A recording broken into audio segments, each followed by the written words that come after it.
Good morning students. आज हम व्याकरण का टॉपिक पढ़ेंगे, अर्थ के आधार पर वाक्य भेद। सबसे पहले वाक्य की डेफिनेशन। शब्दों के सार्थक समूह को वाक्य कहते हैं। आपको पता ही है कि शब्दों के सार्थक समूह को वाक्य कहते हैं। कैसे? जिस तरह से शब्द किसे कहते हैं? वर्णों के सार्थक समूह को शब्द कहते हैं, उसी तरह से शब्दों के सार्थक समूह को वाक्य कहते हैं। अब वाक्य के दो अंग हैं। वाक्य के कितने अंग होते हैं? एक क्वेश्चन बनता है। वाक्य के वाक्य के कितने अंग है? उद्देश्य और विधेय।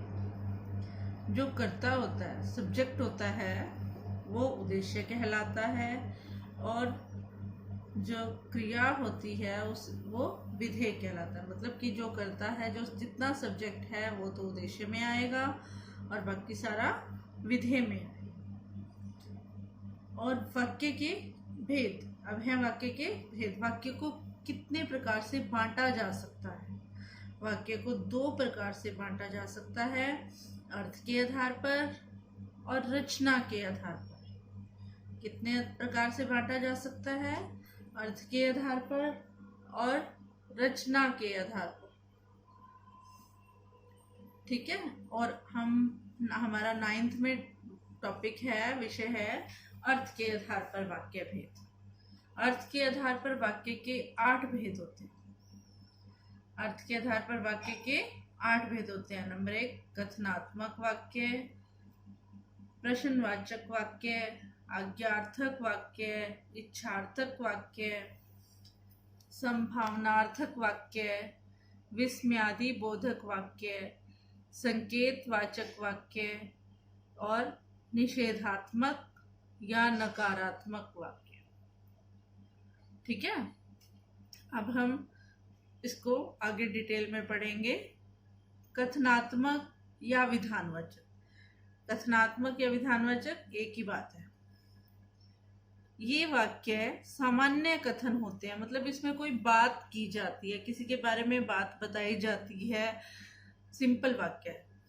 जिस तरह से बच्चे मैदान में खेल रहे हैं, बताया जा रहा है सूर्य पूर्व से उगता है।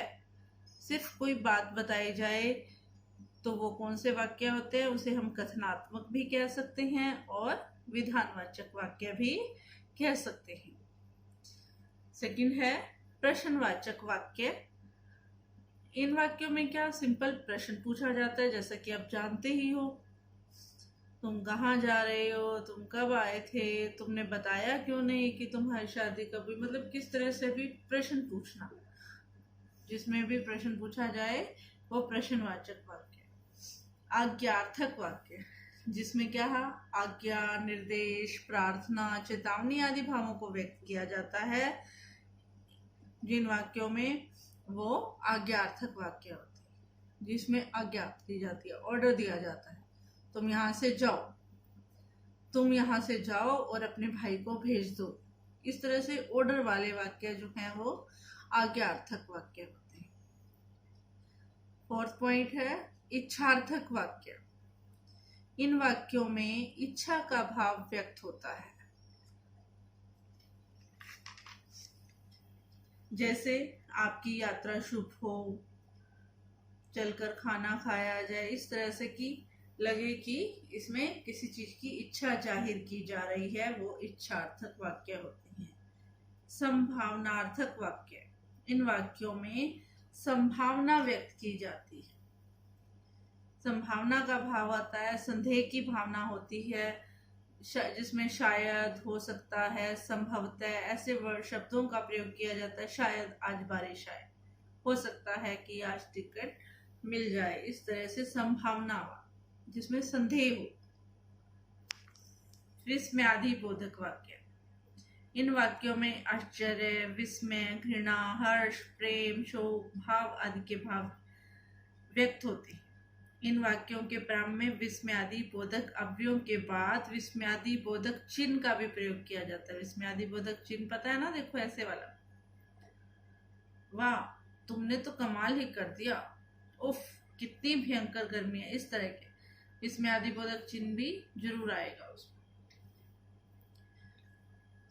संकेतवाचक वाक्य, संकेतवाची वाक्य शर्तवाची वाक्य भी कहलाते हैं, जिसमें शर्त होती है, अगर ऐसा होगा तो ऐसा होगा, अगर बारिश आएगी तो फसल होगी, इस तरह वाले, क्योंकि इन वाक्यों में किसी न किसी शर्त का विधान होता है। ये वाक्य आमतौर पर यदि, तो, यदि के साथ तो लगाओ, अगर के साथ तो, अव्ययों से जुड़े हुए मिश्र वाक्य होते हैं।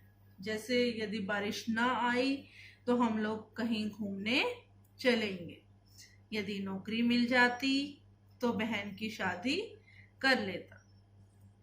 नेक्स्ट है निषेधात्मक या नकारात्मक। इन वाक्यों में कथनों का निषेध किया जाता है। सिंपल वाक्य जो विधानवाचक वाक्य होते हैं उनमें न, नहीं, मत आदि अव्ययों का प्रयोग किया जाता है। बच्चे आज स्कूल नहीं जाएंगे। क्या है? बच्चे आज स्कूल नहीं जाएंगे, वह बीमार थी इसलिए नहीं आ सकी। इस तरह से नहीं, मत, न ऐसे शब्दों का, अवयवों का प्रयोग किया जाएगा तो निषेधात्मक या नकारात्मक वाक्य होंगे। अब बच्चों, आपने इन सब की डेफिनेशन और एक एक एग्जाम्पल याद करना है, ठीक है? और फिर कल हम एक्सरसाइज करेंगे। आज तो आप इसे अच्छे से समझो, पढ़ो और अपनी बुक में से पढ़ो, उसे समझो, कोई प्रॉब्लम हो तो पूछो। धन्यवाद।